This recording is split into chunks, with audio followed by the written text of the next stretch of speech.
दोस्तों, स्विट्जरलैंड का नाम दुनिया के सबसे खूबसूरत देशों में आता है। स्विट्जरलैंड का ही एक खूबसूरत शहर भी है जेनेवा, जो अपने कुदरती नज़ारों के लिए पूरे विश्व में प्रसिद्ध है। जेनेवा अपने खूबसूरत क्लाइमेट, प्रदूषण रहित वातावरण और पहाड़ों झीलों के लिए मशहूर है। पूरे विश्व में ऐसे बहुत कम शहर होंगे जिसको कुदरत ने ऐसी खूबसूरती दी हो, और इसी वजह से जेनेवा में तरह तरह के अंतर्राष्ट्रीय सम्मेलन आयोजित होते रहते हैं। वैसे पूरे स्विट्जरलैंड में देखने के लिए बहुत सारे शहर हैं और जगह हैं, लेकिन अगर आपको समय या पैसे का ध्यान रखते हुए कोई एक शहर ही घूमना है तो बेशक जेनेवा ही जाए। बहुत सारे टूरिस्ट हनीमून मनाने के लिए जेनेवा आते हैं। जेनेवा शहर 2 पार्ट्स में बटा हुआ है, नया शहर और पुराना शहर। दोनों भागों को रिहन नदी बांटती है और सीरियसली ये नज़ारा बहुत खूबसूरत दिखता है।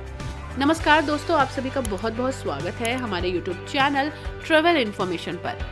आज हम जा रहे हैं जेनेवा। दोस्तों, जेनेवा की जब बात आती है तो जेनेवा झील का जिक्र भी होता है। जेनेवा झील पुराने और नए शहर के बीच मध्य विभाजन रेखा बनाती है, यानी दोनों शहरों को अलग करती है। इस खूबसूरत झील का अपना अलग ही सौंदर्य है, अपना अलग ही अट्रैक्शन है। इस झील का जल नीले रंग का दिखाई देता है। इस खूबसूरत झील में 475 फीट ऊंचा एक फव्वारा भी बना हुआ है, जो संसार में बनाए गए सबसे ऊंचे फव्वारों में से एक है। जेनेवा झील में आप बहुत कुछ एक्टिविटीज कर सकते हैं। यहाँ पर आप बोटिंग कर सकते हैं और अपनी जेनेवा की यात्रा को पूरा कर सकते हैं। बोटिंग करते समय आसपास के पर्वत भी दिखाई देते हैं। यहाँ पर एक खूबसूरत बगीचा भी बना है और इस बगीचे में सैकड़ों तरह के फूल भी लगे हैं। ये खूबसूरत झील 60% स्विट्जरलैंड में है और 40% इसका हिस्सा फ्रांस में है। आप फेरी द्वारा स्विट्जरलैंड से फ्रांस तक 30 मिनट में पहुंच सकते हैं। इस झील पर बहुत ही महत्वपूर्ण ऐतिहासिक शख्सियतें रहती थी और ये दुनिया के सबसे बड़े फव्वारों में से एक था। 47 मीटर ऊंचे जेजियाओ का घर है ये। 140 मीटर की ऊंचाई पर प्रति सेकंड 500 लीटर पानी फेंकता है ये फाउंटेन और लगभग 580 वर्ग किलोमीटर में फैला है। पूरे झील के चारों ओर आप ड्राइव कर सकते हैं, जिसमें आपको लगभग 3 घंटे लगेंगे। दोस्तों, EIU के लिवेबिलिटी इंडेक्स 2024 में जेनेवा 5वें स्थान पर पहुंच गया है, जिसे मेडिकल फैसिलिटीज और एजुकेशनल फैसिलिटीज में अपने असाधारण मानकों के लिए जाना जाता है। इस इम्पोर्टेंट फील्ड में जेनेवा का मजबूत प्रदर्शन यहाँ रहने योग्य शहर इसे बनाता है। अब आपके मन में ख्याल आ रहा होगा कि आप जेनेवा जाना चाहते हैं तो कैसे जाएं?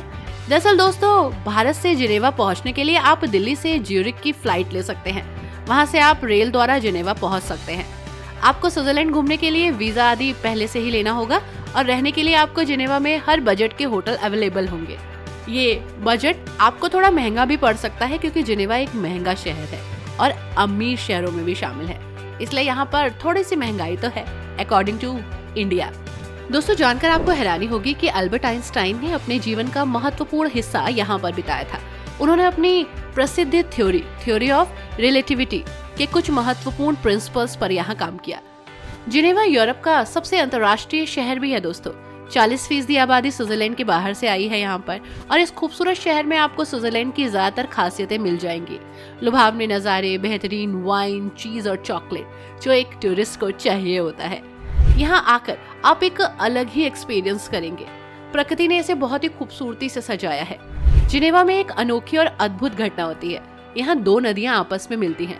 स्विस एल्प्स में रोम ग्लेशियर से बहते हुए रोम नदी हमेशा जेनेवा में रुकती है और वहाँ से आर्वे नदी से मिल जाती है। इन दोनों नदियों का अपना कलर है, अपना बिहेवियर है, अपनी स्पीड है। दोनों अलग अलग है, लेकिन जब मिलती है ना तो सीरियसली प्रकृति की एक अनोखी घटना घटती है और ये नज़ारा बहुत ही खास होता है। दोस्तों, यहाँ पर जेनेवा झील के किनारे एक free of cost open air cinema है। जेनेवा आपको सिनेमा का ये खूबसूरत पल देता है। आप यहाँ पर पिकनिक एंजॉय कर सकते हैं। सीरियसली यहाँ पर घूमना और समय बिताना अपने आप में खास है। जगमगाती झील दिखाई देती है और ऊपर आसमान में सितारों की छतरी, जो कि एक अलग ही नज़ारा पेश करता है। इसी के साथ दोस्तों, यहाँ कई ऐतिहासिक समझौते भी हुए हैं, जैसे कि जिनेवा कन्वेंशन। जिनेवा को अक्सर दोस्तों दुनिया की कूटनीतिक राजधानी कहा जाता है, क्योंकि ये कई अंतर्राष्ट्रीय संगठनों और संस्थानों का मुख्यालय है। इसमें संयुक्त राष्ट्र, UN, विश्व स्वास्थ्य संगठन यानी कि WHO और अंतर्राष्ट्रीय रेड क्रॉस यानी कि इंटरनेशनल रेड क्रॉस और विश्व व्यापार संगठन यानी कि WTO शामिल है। इस कारण से ये शहर वैश्विक शांति और कूटनीति के केंद्र के रूप में भी पहचान रखता है। शहर का इतिहास रोमन साम्राज्य के समय से जुड़ा है और इसकी सांस्कृतिक धरोहर आज भी वास्तुकला, संग्रहालयों और कला में झलकती है। पुराने शहर में सेंट पीटर कैथेड्रल और शहर की घुमावदार गलियां पर्यटकों के लिए एक मुख्य आकर्षण है। जिनेवा में दुनिया की सबसे बड़ी लकड़ी की बेंच है, जी हाँ, जो कि अट्रैक्शन ऑफ पॉइंट है। ओल्ड टाउन के दक्षिण में पहाड़ी पर स्थित ला प्रोमेनेंट डे ला ट्रेड नामक एक छोटा सा धूप वाला चौक का चौराहा है। दुनिया की सबसे लंबी लकड़ी की बेंच आपको यही मिलेगी। 1767 में 180 लकड़ी के बोर्ड से इसे बनाया गया और यहाँ से साल्वे पर्वत का शानदार नजारा दिखता है। ओल्ड टाउन में टहलने के बाद आराम करने के लिए ये एक परफेक्ट जगह है। ये शहर न केवल पर्यटकों को आकर्षित करता है दोस्तों, बल्कि अपनी हाई क्लास लाइफस्टाइल और एजुकेशनल सिस्टम को भी अट्रैक्ट करता है। यहाँ की गलियों में घूमना आपको शानदार बुटीक्स, रेस्टोरेंट और कैफे से मिलवाएगा। जिनेवा अपनी घड़ियों, चॉकलेट और वर्ल्ड लेवल की वाइन के लिए मशहूर है। प्राकृतिक रूप से जिनेवा कई रोमांचक अनुभव देता है। जिनेवा झील में बोटिंग, आसपास के पहाड़ों में ट्रैकिंग, स्कीइंग और बहुत सारी आउटडोर एक्टिविटीज भी आप यहाँ कर सकते हैं। जिनेवा अपनी बहुभाषी और बहुसांस्कृतिक पहचान रखता है। कई लोग यहाँ अंग्रेजी, जर्मन और इतालवी भी बोलते हैं। इंटरनेशनल शहर का स्वरूप ये ले चुका है और यहाँ आना अपने आप में एक अच्छा एक्सपीरियंस है। जिनेवा को घड़ियों का मक्का भी कहा जाता है। ये शहर विश्व प्रसिद्ध स्विस घड़ियों का घर भी है। स्विस घड़ी उद्योग की शुरुआत यहीं से हुई थी दोस्तों, और हाई क्वालिटी वॉचेस ये आपको देता है। स्विट्जरलैंड और खासकर जिनेवा को न्यूट्रलिटी और शांति का प्रतीक माना जाता है। ये शहर उन स्थानों में से एक है जहां दोनों विश्व युद्धों के दौरान भी शांति रही। 1864 में पहली जिनेवा कन्वेंशन हुई, जिसने युद्ध के समय मानवता के नियम बनाए दोस्तों। वैसे दोस्तों, जिनेवा का पुराना शहर यानी कि ओल्ड टाउन भी किसी अट्रैक्शन से कम नहीं है। पूरी तरह से पैदल चलने वाली जगह है ये, और इसे बेहतरीन तरीके से डिजाइन किया गया है। कारों पर यहाँ पर प्रतिबंध है, यानी कि कार एंट्री नहीं ले सकती, जिससे कि ये पर्यटकों के लिए एक बेहतरीन खास जगह बन गई, जो कि आराम करने के लिए और शांति की एक बेहतरीन जगह है, जहाँ जाकर आप थोड़ा रिलैक्स कर सकते हैं। जिनेवा के आसपास के क्षेत्र में स्विट्जरलैंड का सबसे बड़ा फॉरेस्ट रिजर्व है। ये क्षेत्र पर्यावरण संरक्षण और जैव विविधता के लिए जाना जाता है। वैसे दोस्तों, जिनेवा चॉकलेट का शहर भी है। स्विस चॉकलेट दुनिया भर में प्रसिद्ध है। जिनेवा इस परंपरा का केंद्र है और यहाँ की चॉकलेट की क्वालिटी आपको कहीं और नहीं मिलने वाली। वैसे दोस्तों, आपको जानकर हैरानी होगी कि जिनेवा में ही पहला सार्वजनिक स्कूल स्थापित किया गया। ये हुआ 16वीं शताब्दी में। जी हाँ, इसने शिक्षा की अहमियत को तभी पहचान लिया था।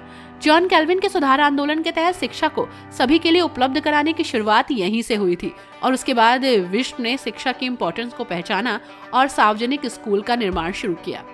वैसे दोस्तों, यहाँ आकर परंपराओं को जानना, फेस्टिवल को एक्सपीरियंस करना एक अलग ही अनुभव है। बहुत सारे फेस्टिवल्स, बहुत सारी परंपराएं हैं जो यहाँ फॉलो होती हैं। उसी में से एक है एस्क्लाडे, जिनेवा की सबसे प्रमुख और अनोखी परंपरा। ये उत्सव हर साल दिसंबर में मनाया जाता है और 1602 में हुए ऐतिहासिक हमले से जुड़ा हुआ है। ये परंपरा ऑटोमन साम्राज्य की सेना पर जिनेवा की जनता की जीत का फेस्टिवल है, उत्सव है। स्थानीय लोग इस दिन ऐतिहासिक परिधानों से सजते हैं, संवरते हैं, पुरानी गाथाओं को जीवंत करते हैं। और एक उत्सव यहाँ चॉकलेट से भी जुड़ा हुआ है, चॉकलेट पॉट्स। इस उत्सव में चॉकलेट से बने हुए छोटे छोटे पॉट्स बनाए जाते हैं और उन्हें तोड़ने की परंपरा है। इसे वीवा जिनेवा का जय घोष करते हुए तोड़ा जाता है। और हाँ, जब बात चॉकलेट की आती है तो वाइन की भी आती है। जिनेवा अपने अंगूर के बगीचों और वाइन के प्रोडक्शन के लिए वर्ल्ड फेमस है। यहाँ हर साल वाइन हार्वेस्ट फेस्टिवल मनाया जाता है। इस फेस्टिवल में पारंपरिक वाइन चखने और लोक नृत्य का आयोजन होता है। ये जिनेवा के ग्रामीण इलाकों की समृद्ध संस्कृति को दर्शाता है। इसी के साथ पैलेस ऑफ नेशंस यहाँ वर्ल्ड फेमस है। पैलेस ऑफ नेशंस संयुक्त राष्ट्र का यूरोपियन मुख्यालय है और इसे कूटनीति और शांति के प्रतीक के रूप में देखा जाता है। इतिहास बताता है कि इमारत का निर्माण 1929 से 1938 के बीच लीग ऑफ नेशंस के मुख्यालय के रूप में हुआ था। पर्यटक यहाँ गाइडेड टूर के माध्यम से आते हैं और इसे एक्सप्लोर करते हैं, ऐतिहासिक सम्मेलनों के बारे में भी जानते हैं। यहाँ का एरियाना पार्क हरे भरे बगीचों और मोर पक्षियों के लिए काफी फेमस है, तो ये एक बेहतरीन टूरिस्ट प्लेस भी है। वैसे दोस्तों, यहाँ का Saint Peter Cathedral world famous church है। जिनेवा का ये प्रसिद्ध कैथेड्रल धार्मिक और ऐतिहासिक महत्व रखता है एक्चुअली, और 12वीं शताब्दी में इसे बनाया गया। कैथेड्रल प्रोटेस्टेंट सुधार आंदोलन का मुख्य आकर्षण रहा। कैथेड्रल की छत से पूरे जिनेवा शहर और झील का अद्भुत नजारा आप ले सकते हैं। इसके अंदर की खुदाई और पुरातात्विक संग्रहालय जो रोमन्स के समय की वस्तुओं को प्रदर्शित करता है, उसे भी देख सकते हैं। इसकी वास्तुकला और गॉथिक रोमन शैली का उदाहरण दिखाती है और यहाँ आकर आप इस देश की संस्कृति और इतिहास से रूबरू होते हैं। इसी के साथ दोस्तों यहाँ पर एक फ्लावर क्लॉक भी है। जिनेवा में घूमने के लिए एक अच्छी जगह है ये। स्विट्जरलैंड अपनी घड़ियों के लिए तो जाना ही जाता है और इसी वजह से यहाँ पर फ्लावर क्लॉक का निर्माण हुआ। ये प्रतीक बेहद ही फेमस है और इसमें घड़ियां और घड़ियों के आकार के फूलों की सजावट देखने को मिलती है। सरप्राइज हो जाएंगे जानकर 1955 में इसे बनाया गया और जॉर्डन एंग्लेस के निकट स्थित है ये। यहाँ पर जो घड़ी है उसकी लंबाई 2.5 मीटर है, जो दुनिया में सबसे लंबी घड़ी है। अगर आप कुछ सुकून के पल चाहते हैं दोस्तों, तो गो फॉर हार्मेंस विलेज। स्विट्जरलैंड में कोई ग्रामीण इलाका देखना चाहता है तो ये जगह परफेक्ट है। यहाँ आप जा सकते हैं। समुद्र के एक किनारे चर्च और खूबसूरत दृश्य आपका इंतजार कर रहे हैं। पुराना माहौल शांति देता है, आराम करने के लिए परफेक्ट जगह। ये जिनेवा में घूमने की वो जगह थी, वो खूबसूरत नज़ारे थे जो वहाँ जाकर आपको देखने को मिलेंगे। सीरियसली यहाँ जाकर आप इसके फैन हो जाएंगे। आई होप दोस्तों आपको ये जगह, ये नज़ारा और ये शहर सभी पसंद आया होगा। वीडियो कैसी लगी हमें जरूर बताइएगा। लाइक एंड शेयर करना मत भूलिएगा। Thanks for watching. Bye bye and take care.